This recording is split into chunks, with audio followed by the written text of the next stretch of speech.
क्या आपने कभी सोचा है कि जीवन एक नदी की तरह बहता रहता है? कई बार यह शांत और सुगम होता है, तो कभी तेज धाराओं और चट्टानों से भरा होता है। लेकिन नदी कभी रुकती नहीं, वह अपना रास्ता खुद बनाती है। ठीक वैसे ही हमारी जिंदगी में भी चुनौतियां आती हैं, मुश्किलें हमें रोकने की कोशिश करती हैं। लेकिन अगर हम अपने लक्ष्य पर अडिग रहें, तो हम किसी भी बाधा को पार कर सकते हैं। भगवान श्री कृष्ण ने कहा था, कर्म करो, फल की चिंता मत करो। यही जीवन का सबसे बड़ा सत्य है। जो मेहनत करता है वही आगे बढ़ता है। एक राजा की कहानी और बुद्ध का संदेश। बहुत समय पहले की बात है। एक राजा था जो हमेशा परेशान रहता था। वह बहुत अमीर था, उसके पास सब कुछ था, लेकिन फिर भी वह खुश नहीं था। एक दिन वह भगवान बुद्ध के पास गया और बोला, गुरुदेव, मेरे पास सब कुछ है, लेकिन मैं संतुष्ट नहीं हूं, मुझे शांति नहीं मिलती। बुद्ध मुस्कुराए और बोले, राजन, क्या तुम जानते हो कि इंसान दुखी क्यों रहता है? क्योंकि वह अपने पास जो है उसकी कद्र नहीं करता, और जो नहीं है उसकी चिंता करता है। अगर तुम सच में शांति चाहते हो तो अपने अंदर देखो, बाहर नहीं। राजा ने सोचा, और धीरे धीरे उसने अपने जीवन में यह बदलाव लाना शुरू किया। उसने हर छोटी चीज में खुशी ढूंढनी शुरू की, मेहनत पर ध्यान दिया और बिना फल की चिंता किए अच्छे कर्म करने लगा। कुछ ही समय में वह सबसे सुखी राजा बन गया। मित्रों, यह कहानी हमें सिखाती है कि हमारी असली शक्ति हमारे अंदर होती है। हमें दूसरों से तुलना करने की जरूरत नहीं, बल्कि हमें खुद से बेहतर बनने की कोशिश करनी चाहिए। सफलता की सच्ची परिभाषा। हम अक्सर सफलता को धन, शोहरत और बड़े पदों से जोड़ते हैं, लेकिन सच्चाई यह है कि सफलता का असली मतलब है अपने सपनों को पूरा करने की क्षमता।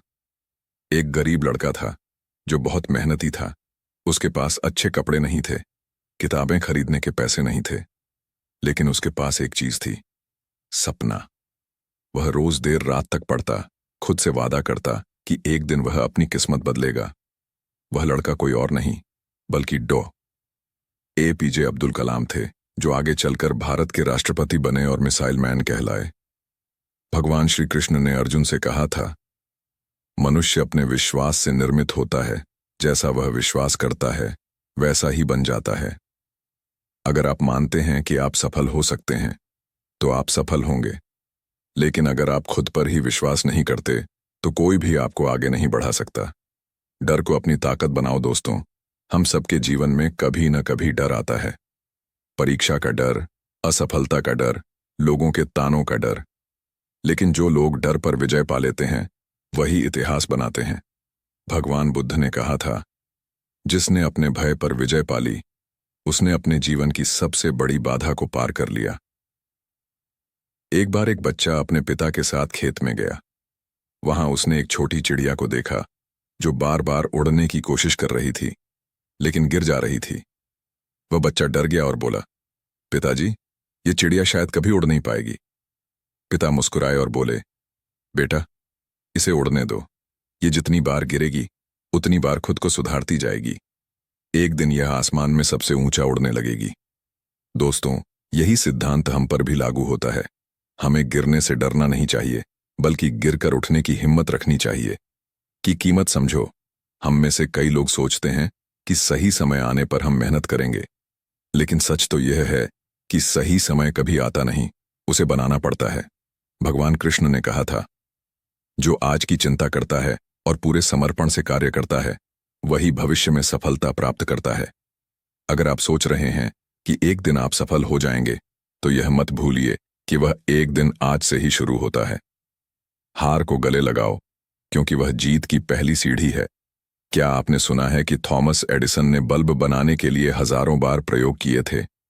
जब उनसे पूछा गया कि आप इतने बार असफल कैसे हो सकते हैं, तो उन्होंने कहा, मैं असफल नहीं हुआ, मैंने 10,000 तरीके सीखे जो काम नहीं करते। यही सोच आपको रखनी होगी।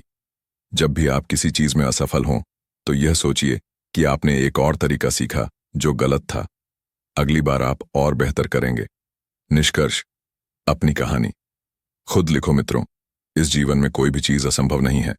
अगर आप ठान लें, तो आप किसी भी ऊंचाई तक पहुंच सकते हैं। 1. अपने सपनों को बड़ा रखो। 2. डर को अपनी ताकत बनाओ। 3. हार को सीखने का अवसर समझो। 4. कड़ी मेहनत करो और समय का सही उपयोग करो। 5. खुद पर विश्वास रखो, क्योंकि आपकी सफलता की शुरुआत वहीं से होती है। भगवान बुद्ध ने कहा था, तुम्हारा भविष्य उन्हीं चीजों से बनता है जो तुम आज करते हो, न कि उन चीजों से जो तुम कल करने का सोचते हो। तो दोस्तों, आज से ही मेहनत करो, खुद पर भरोसा रखो और दुनिया को दिखा दो कि तुम क्या कर सकते हो, क्योंकि आपकी सफलता की कहानी अभी लिखी जा रही है और इसका लेखक सिर्फ आप हो। धन्यवाद।